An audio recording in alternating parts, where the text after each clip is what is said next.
¿cuál era su percepción del COVID antes de esta experiencia que le cambió la vida? Bueno, la percepción del COVID, la verdad, Marlon, fue parte de lo que las noticias decían, parte de lo que nosotros íbamos entendiendo como una enfermedad realmente difícil de controlar, por lo que creo que al principio empezamos cada vez más a tener mucho cuidado con esto, desde el trabajo, ¿verdad?, hasta la casa, tomando básicamente todas las mediciones necesarias, ¿verdad?, y precauciones. Pero bueno, sin embargo, tuvimos la suerte de no superarlo, de no superar esas barreras, y bueno, tuvimos la oportunidad de tener esa enfermedad, aún así, teniendo la mayoría de precauciones. Hablamos de alcohol en gel, hablamos de protección con la mascarilla, etcétera. Pero sí había una preocupación siempre por toda, obviamente, la información que los medios y personas en los trabajos estaban teniendo. ¿Cómo te enfermaste? Bueno, pues venía de una gira, ¿verdad? Trabajo en una empresa en la cual tengo que hacer algunas visitas fuera del área metropolitana. Y en una gira de esas regresé a mi casa. En cada gira, pues cuidándonos igual como hablábamos ahora. Sin embargo, resulta que mi hijo durante esa gira tuvo unas horas de fiebre, en las cuales 2 días después mi esposa empezó también con estos síntomas. Y llegando de esa gira, de esas visitas que hacía, pues parece mentira, en los primeros contactos que tuve con la familia, 2 días después, 3 días después, ya empecé yo con los síntomas. ¿Cuáles fueron las primeras reacciones? La primera reacción que tuve cuando mi esposa me dijo que tenía síntomas, ¿verdad?, de algún tipo de resfrío, ¿verdad? No hicimos la prueba inmediatamente, ¿verdad?, sino que si era síntomas de resfrío, algún tipo de dolor de cabeza, algún tipo de fiebre, pero iba y venía. No había perdido todavía el olfato y el gusto.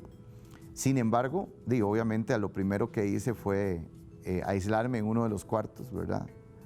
Y pues tomar la precaución el fin de semana, especialmente por las fechas que venían, ¿verdad? Aunque tu esposa ya tenía. Mi esposa ya tenía síntomas, claro. Y entonces cuando llegué de esa gira, ella me lo comunica, ¿verdad? Claro, me lo comunica después del saludo que le doy inicial, de regreso. E inmediatamente pues tomamos las precauciones, me voy para otro cuarto, ellos quedan en el cuarto principal y... Un beso le diste a tu mujer. El beso de regreso, correcto. Y pensamos que ese beso fue el inicio de ese contacto, de ese contagio, ¿verdad? ¿En qué momento perdiste el olfato? Estuve cerca de 5 o 6 días con ya síntomas de resfrío en la casa. Nada grave.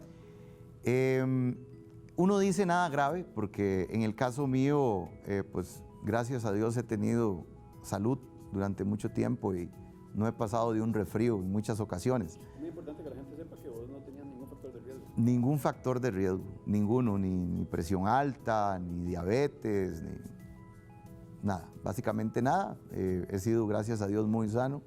Y también por sano hemos tenido la oportunidad de pensar a veces que con un par de pastillas lo solucionamos, ¿verdad? Y así estuve durante 5 o 6 días. Y te lo explico porque a veces creo que con esto, aunque uno pues ha tenido la información de todo, pues creo que no actué tan rápido como tenía que actuar. Al 5º o 6º día empecé con ya falta de olfato y terminando por el gusto. Si hay un buen consejo que le darías a las personas que están viendo esta entrevista es que inmediatamente al primer momento que sientan, se hagan la prueba. Creo que, claro, de hecho hay que actuar rápido. Creo que esto es de actuar y no dejarse llevar a veces por lo que uno piensa. El mejor consejo que les puedo dar es que actúen rápido, que lo tomen muy en serio desde la precaución hasta en el momento que sienten síntomas. ¿En qué momento decidiste ir al hospital? 6 días después, que ya perdí el olfato, empecé a sentir falta de oxígeno de una forma bastante intensa.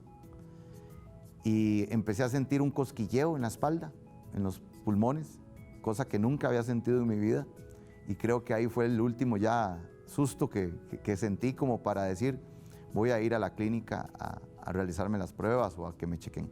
¿No era grave en ese momento aún? Creo que con su dirección? sí, estaba empezando básicamente la falta de oxígeno y ese cosquilleo. Obviamente, conforme pasaron las horas, iba incrementando el tema, la necesidad, y me fui a la clínica. Ese periodo de ir a la clínica a ser internado, ¿cuánto tiempo fue y cuáles fueron las reacciones que fueron poniéndote en una condición de mayor vulnerabilidad? Claro, en el momento que fui a la clínica, ellos me hicieron una referencia, bueno, me hicieron la prueba del COVID. Sin embargo, bueno, duran cerca de 2 días, digamos, dando el resultado. Me dieron una referencia para hospital y me fui para la casa. En el momento que fui al hospital, primero, fuimos a consulta. Ellos me inyectaron, me dieron oxígeno en ese momento, me estabilizaron y me devolví a la casa. 2 días después, bueno, me sentí muy bien, de hecho, el primer día que me atendieron. Sin embargo, ya el segundo día hubo otra reacción hacia abajo y ya tuve, en este caso tuve todo la falta de oxígeno nuevamente y peor, porque ya llegué a cerca de 81 de oxigenación, 80 de oxigenación. ¿Cómo fue ese paso de estar internado a cuidados intensivos? Bueno, fueron 2 días que pasó exactamente lo mismo que pasó en mi casa. Me puse un día muy bien, según me cuentan los enfermeros y los doctores, y el segundo día básicamente volví a caer de forma muy rápida, y fue cuando tomaron la decisión de entubarme. Recuerdo algunas cosas, hay cosas que no recuerdo, la verdad, pero sí recuerdo muy claro cuando el doctor dijo y me comunicó, lo vamos a entubar. Y lo único que pude responder es, haga lo que tenga que hacer. ¿Cuántos días pasaron entre estar internado y llegar a cuidados intensivos? Cerca de 2 días. ¿Y para que te entubaran? No, estuve internado y a los 2 días de estar internado, ¿De inmediato te entubaron? De inmediato me entubaron. ¿Cuál fue el papel que jugó la Caja Costarricense del Seguro Social? Wow, creo que me cambió totalmente mucho la perspectiva que yo tenía de la misma caja, ya que por la misma salud creo que la ha ocupado poco, muy poco, ¿verdad? Y a veces creemos que por ocuparla poco no es tan buena, ¿verdad? En realidad el papel fue fundamental, o sea, creo que fue tan fundamental que me salvó la vida. Primero Dios, pero el trabajo que hicieron fue increíble. Descríbeme cómo es una UCI por dentro. Una UCI es es un salón de cierto tamaño. En el caso donde estuve, pude observar 4 cubículos individuales, totalmente cerrados, muy bien equipados, la verdad. No me imaginé, la verdad, que la parte de equipos y demás estuviera tan bien. Realmente se ve muy profesional, muy completo, y con un equipo de personas, un equipo de enfermeros y en este caso de doctores 24/7. O sea, en realidad la intensidad que se ve ahí, que pude observar mientras estuve estabilizándome, fue increíble. O sea, no sé cuánto realmente trabajan ellos diariamente, pero no sé, pude contar 14 horas, un intensivista de un lado para otro, corriendo de un cubículo a otro. No vi en ningún momento realmente relajación de ningún tipo. Se maneja muchísimo estrés de parte de todos. Sin embargo, también encontré muchísimas personas que pueden y manejan muy bien el estrés, animando a las personas ya cuando estamos un poquito mejor y estabilizándose. Siempre hubo un aliento de parte de ellos y una felicitación por salir adelante de todo lo que pasó dentro de la UCI, ¿verdad? Hablemos de ese sitio. Es un espacio que está totalmente equipado, sí. Tiene personas 24/7 que te atienden. Correcto. ¿Tienes destacaba la bondad del departamento de enfermería. Claro, bueno, en realidad pude observar de 2 enfermeros casi por cubículo, ¿verdad? Es una atención muy completa, muy constante, la verdad. Y desde el momento que desperté, recuerdo muy bien la primera sonrisa de esa enfermera y yo preguntando qué día era, porque bueno, han pasado cerca de 13, según me informó ella, pero sí me dio una felicidad enorme ver a esa persona, bueno, sonriendo dice uno porque le ve un poquito la expresión en la cara, ya que básicamente están cubiertos con muchísimas cosas por seguridad, pero sí se sentía en la voz principalmente, esa felicidad de verlo a uno salir adelante de un proceso de la UCI. ¿Usted pasó un momento crítico? Bastante crítico. Después de que despierto me empiezo a enterar un poco realmente lo que pasé. Una vez que entré a la UCI, básicamente estuve inconsciente 13 días, entonces no lo viví en ese momento todo lo que se pasó. Quienes lo vivieron básicamente fueron mi familia, ¿no? Que día a día recibían los reportes constantes de los doctores y muy completos, la verdad, explicando absolutamente todo.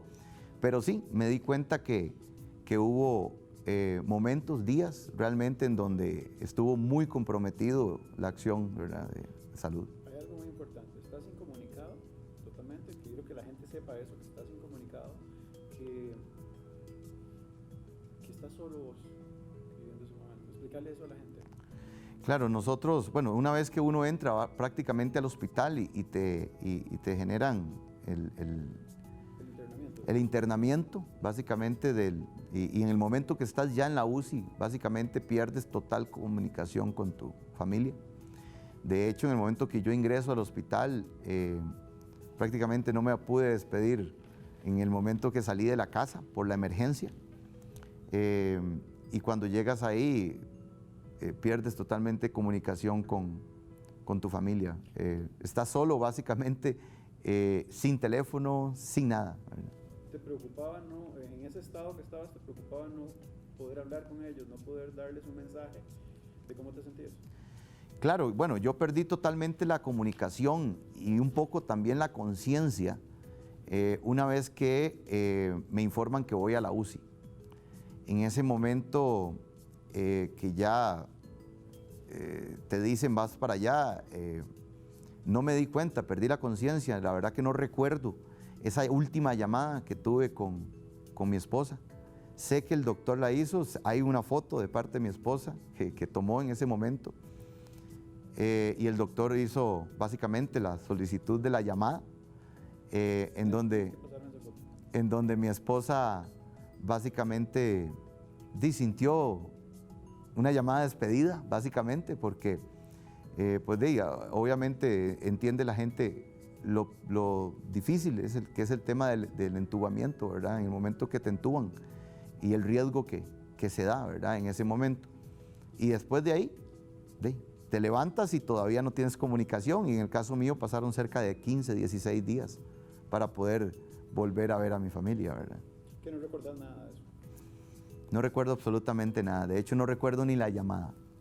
Ese momento difícil no pasó, o bueno, mi mente la borró en este momento, no ha vuelto.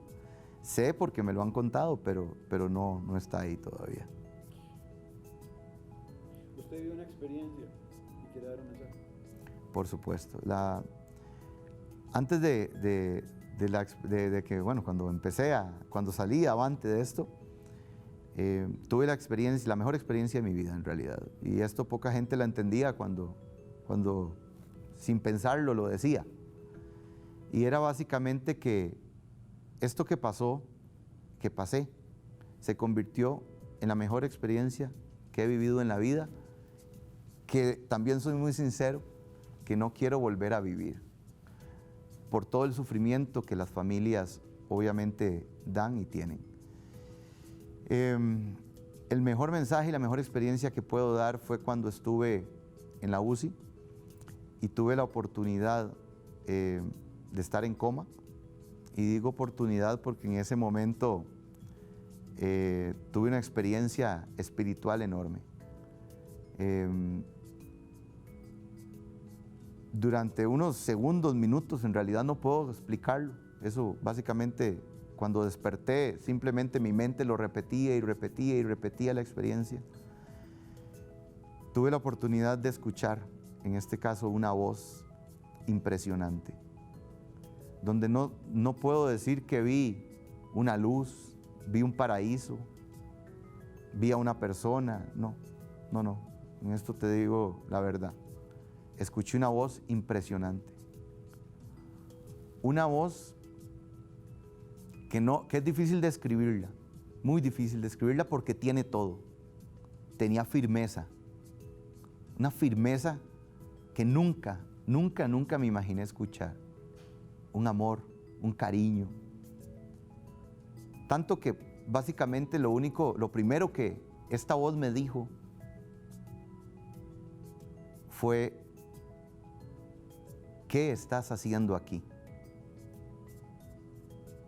Y lo único que pude responder fue: es que me has llamado.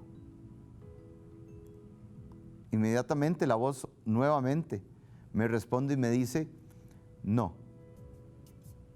te he dado lo que me has pedido. Y luego de que me dice eso, yo no vuelvo a hablar, simplemente escucho. Inmediatamente me dice esa voz, me dice: y ahora quiero que des este mensaje a todos aquellos que oraron por ti. Y no te preocupes, lo harás bien. Muchos no te escucharán, muchos se reirán, pero no te preocupes, que así lo hicieron conmigo. Luego de eso, inmediatamente empezó a explicarme en primera persona, lo cual no hablaría en primera persona, siempre lo hablo en tercera, por respeto. Pero fue impresionante la enseñanza y la cátedra que me dio, explicándome cómo Él diseña la construcción de nuestra vida, básicamente en la construcción diaria de 4 pilares fundamentales, en donde hay un pilar, el primer pilar que Él crea es la Santísima Trinidad. Todos los pilares tienen que ver con la familia, con los diferentes tipos de familia que nos encontramos y con los que convivimos en la tierra. Y Él me aclara que en ese primer pilar, que es el más importante de todos, absolutamente de todos, no hay nada más importante que Él, no hay nada más importante que ese pilar, ni siquiera nuestra misma familia, ni siquiera nuestros mismos hijos sobrepasan la importancia del primer pilar. Y es un primer pilar en donde Él quiere hijos agradecidos en esa relación. Él nos manda la oportunidad nos da la oportunidad de pedir, pero como seres humanos nos acostumbramos a pedir y muy pocas veces agradecer. Y en este primer pilar, en esa relación que hay que crear con Él, nos da la oportunidad de agradecer primero y luego pedir lo que quieras. Cualquier duda que nosotros tengamos, debemos ir a ese primer pilar. Cualquier proyecto que nosotros tengamos, debemos ir a ese pilar primero. Desgraciadamente, a veces como seres humanos, creo que buscamos muchas personas antes que poner a veces un proyecto en manos de Él. Y también, muchos no estábamos acostumbrados a agradecer desde el minuto 1, desde el momento que te levantas, desde el momento que ves la luz del día, desde el momento que sientes que ese sol te calienta. Ahí debemos agradecer. Sí, el valor de las pequeñas cosas. Y nos, son los 2 pilares. claro, y nos enseña muchísimo a entender el valor real de las cosas. que no es la casa de 200, 300, de 1000 metros que el ser humano pueda tener, o los carros que pueda adquirir, o los paseos que pueda hacer. No, el valor de las pequeñas cosas, como comer, respirar, ver, caminar, es lo que a veces tomamos por sentado y no lo agradecemos. Todo eso en el primer pilar. Y ese segundo pilar que Él crea es nuestra familia. A veces pensamos que nuestra familia solamente está en esas 4 paredes que convivimos y solo por eso nos preocupamos. Sin embargo, Dios nos dio una familia muy grande, unida por la sangre, sangre que no puedes negar. Te puedes enojar con quien sea de tu familia, pero la sangre no la puedes negar y siempre estará ahí, quieras o no. Y a la par de todas las 4 paredes que nosotros desarrollamos en el tiempo con nuestra esposa, con nuestros hijos, están nuestros padres, que en muchas familias son olvidados. Están los abuelos, que en muchas familias son olvidados. Están mismos hermanos a veces, que se olvidan de sus propios hermanos. Y esa construcción, al igual que la construcción del primer pilar, es diaria. Es diaria porque es algo en donde tienes que fortalecer todos los días. ¿Y para qué? Para seguir en los siguientes pilares. En el tercer pilar que Él crea son los amigos. Pero es interesante porque el concepto de amigos de Él no es el concepto de amigos de nosotros. Nosotros tenemos muchos amigos, decimos, en la vida, y no nos damos realmente cuenta, o es difícil identificar realmente quiénes son aquellos amigos que llegan a veces a tener un vínculo tan fuerte y sincero y real que puedes convertirte hasta en un hermano. Y eso cuesta mucho identificarlo. Y creo que no se lo explica y me lo explica muy fácil. A veces en una mano nos sobran dedos. Y ahí es donde lo difícil para nosotros, porque cuando nosotros no tenemos claro cuál es el pilar más importante, ese pilar se vuelve muy fuerte en nuestras vidas, especialmente a nivel de consejería, acciones, envidias, muchas cosas alrededor de la vida que te confunden y que te hacen llegar a veces a caminos que no son los mejores, simplemente porque no tenemos la capacidad o no hemos desarrollado la capacidad de poder identificarlos. Pero cuando ya tienes el primer pilar muy claro, se te facilita un poco las cosas. Y existe el cuarto pilar. Ese cuarto pilar es el trabajo. El trabajo que crea Él y que lo dignifica, pero que no lo crea para destruir ningún pilar. No hay un trabajo que Él crea para destruir la familia, ni para destruir a tus amigos, y menos para destruir la relación con Él. Sin embargo, el ser humano, nosotros los humanos, a veces desarrollamos también ese pilar que nos olvidamos de los pilares más importantes, en donde a veces el tiempo hace que, o lo bueno que nos van los trabajos, lo bien que nos van los trabajos, hace que nos olvidemos del primer pilar, del segundo y del tercero, haciendo las cosas totalmente al revés de como Él nos lo pide. ¿Cuál consejo nos darías a los que no hemos vivenciado una situación de contagio como la que viviste? Que se cuiden muchísimo, pero principalmente que estén muy claros con el primer pilar. Cuando estamos con el primer pilar, somos otras personas, nos levantamos totalmente de otra manera. Unas palabras para tu esposa y para tu hijo Matías. Darle gracias porque realmente son unos guerreros.